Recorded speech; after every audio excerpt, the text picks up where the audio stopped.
Je vais vous raconter mon histoire. J'ai dû déménager il y a 2 ans. J'étais une fille assez simple. Je ne suis jamais tombée amoureuse. Je suis très difficile en garçon.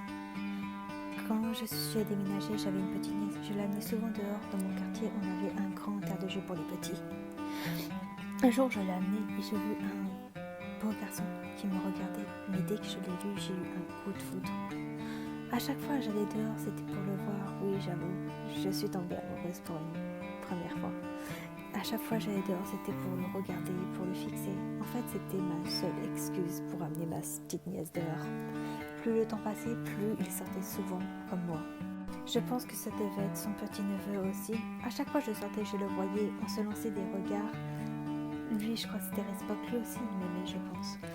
Je sortais de plus en plus, j'adorais ma nouvelle vie, j'adorais mon nouveau quartier grâce à lui. Un jour, j'allais dehors, je le voyais plus. Le deuxième jour, c'était pareil, je le voyais plus, je comprenais pas, je me posais des questions, je m'inquiétais. Je me demandais si peut-être il lui était arrivé quelque chose. Je le voyais plus, les mois passaient, les années passaient, plus rien du tout. Au fur et à mesure du temps, j'ai fini par l'oublier et je suis tombée amoureuse d'un autre garçon. Un garçon pas pareil, mais il me plaisait physiquement.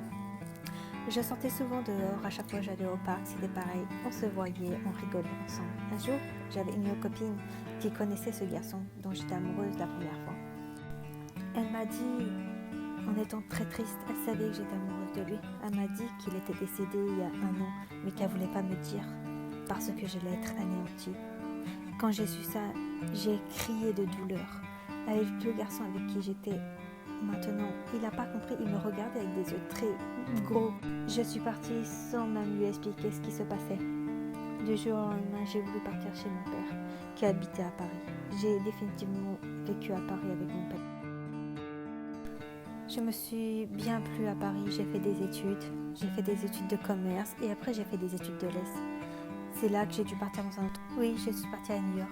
J'ai emménagé là-bas, j'avais pris un bel appartement suite à mes études.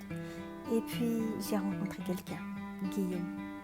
5 ans après notre relation, on s'est mariés, on a eu 2 enfants et on a vécu définitivement à New York. J'ai jamais plus revu le gars que j'aimais de toute ma vie. Et